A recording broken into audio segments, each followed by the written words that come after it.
Assalamualaikum warahmatullahi wabarakatuh. Alhamdulillahirabbil alamin wa bihi nasta'in ala umuri dunya waddin. Assalatu wassalamu ala asrofil anbiya'il wal mursalin wa ala alihi wa sahbihi ajma'in, amma ba'du. Yang terhormat Ibu Firda Aulia Izzati MPD selaku dosen pengampu mata kuliah pembelajaran PKN MISD. Sebelumnya, perkenalkan kami dari kelompok 5 yang beranggotakan yang pertama Lu'lu'ul Marhamah dengan NIM 2319014. Kemudian yang kedua saya sendiri Risma Apriliana dengan NIM 2319085. Selanjutnya yaitu Rani Oktaviani dengan NIM 2319130. Nah, pada kesempatan kali ini kami dari kelompok 5 memilih media pembelajaran yaitu media gambar. Kenapa sih kelompok 5 ini memilih media gambar? Nah, karena dalam pembelajaran di SD ataupun MI, media gambar lebih efektif dibandingkan media yang lainnya. Selain itu, media gambar juga cenderung menarik hati siswa sehingga akan muncul motivasi untuk lebih ingin mengetahui tentang gambar yang dijelaskan dan guru dapat menyampaikan materi dengan optimal melalui media gambar tersebut. Nah, langsung saja kita simak videonya. Happy watching! Nah, langsung saja untuk penjelasan yang pertama yang akan disampaikan oleh Mbak Lu'lu'ul Marhamah. Waktu dan tempat kami persilahkan.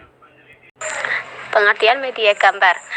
Media gambar terdiri dari dua kata, yaitu media dan gambar. Pengertian media gambar menurut Ahmad Rohani adalah segala sesuatu yang dapat diindra yang berfungsi sebagai perantara atau sarana atau alat untuk proses komunikasi, proses belajar mengajar. Sedangkan pengertian gambar menurut Omar Hamalik adalah segala sesuatu yang diwujudkan secara visual dalam bentuk dua dimensi sebagai curahan perasaan atau pikiran. Jadi, dari pengertian kedua tersebut digabungkan, yaitu menjadi media gambar adalah media yang diwujudkan secara visual dalam bentuk dua dimensi yang merupakan peniruan dari benda-benda dan pemandangan melalui kombinasi pengungkapan kata-kata dan gagasan yang jelas dan kuat. Selanjutnya yaitu fungsi media gambar. Fungsi media gambar adalah membantu kegiatan belajar yang memberikan pengalaman visual pada anak guna mendorong motivasi belajar dan mempermudah konsep yang kompleks dan abstrak menjadi lebih sederhana, konkret, dan mudah dipahami. Adapun fungsi media gambar pada kegiatan pembelajaran itu ada 4, yaitu yang pertama fungsi atensi. Media visual atau gambar dapat menarik dan memacu perhatian siswa untuk berkonsentrasi pada isi pelajaran yang berkaitan dengan makna visual yang ditampilkan atau yang menyertai teks materi pelajaran. Yang kedua adalah fungsi afektif. Media visual atau gambar dapat terlihat dari tingkat kenikmatan siswa saat belajar atau membaca teks yang bergambar. Yang ketiga, fungsi kognitif. Media visual atau gambar dapat memperlancar pencapaian tujuan dalam memahami dan mengingat informasi atau pesan yang terkandung dalam gambar.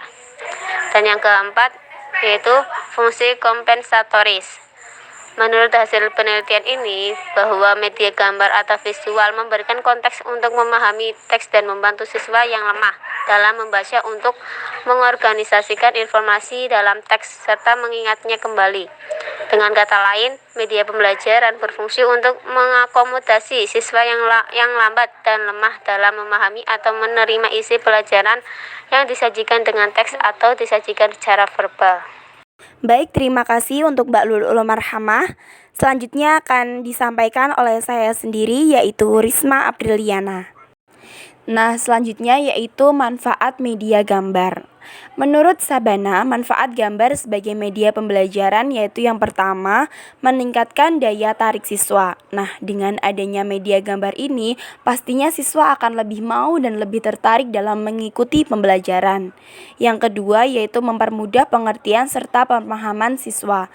Nah, adanya media gambar ini, siswa akan lebih mudah dalam memahami pembelajaran yang diberikan oleh guru. Selanjutnya, mempermudah pemahaman yang bersifat abstrak.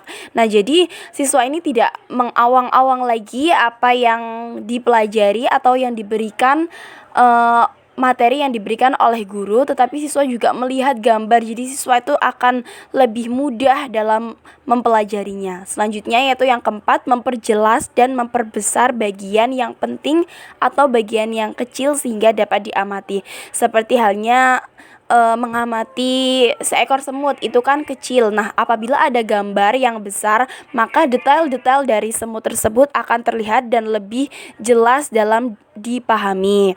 Selanjutnya yaitu menyingkat suatu uraian ataupun informasi yang diperjelas dengan kata-kata mungkin membutuhkan uraian panjang. Nah, dengan adanya gambar ini pasti siswa akan lebih tahu, nah bahwa ini yang saya pelajari.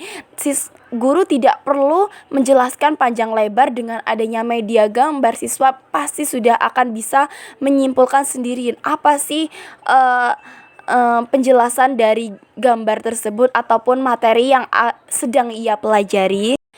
Nah, selanjutnya yaitu jenis-jenis media gambar. Adapun beberapa macam gambar, diantaranya yang pertama yaitu realita. Realita yaitu benda-benda yang nyata yang digunakan sebagai bahan ajar. Misalnya pemandangan alam ataupun hal yang lainnya yang dapat digunakan sebagai bahan ajar dengan media sebagai media gambar, tapi gambar tersebut realita atau nyata. Kemudian yang kedua yaitu model, yakni benda 3 dimensi yang merupakan representasi dari benda yang sebenarnya. Seperti contohnya rumah-rumahan ataupun organ-organ manusia yang dibuat seperti halnya manusia itu sendiri.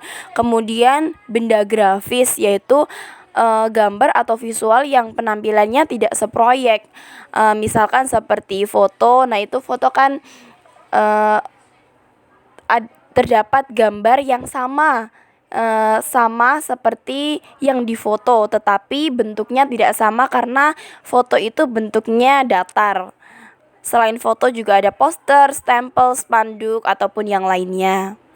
Selanjutnya yaitu ada display, yakni bahan dari pameran yang dipasang di tempat tertentu. Baik, untuk penjelasan yang terakhir yang akan disampaikan oleh Mbak Rani Oktaviani, waktu dan tempat kami persilahkan. Perkenalkan, saya Rani Oktaviani, NIM 23191130. Di sini saya akan menjelaskan kelebihan dan kekurangan media gambar. Kelemahan media gambar.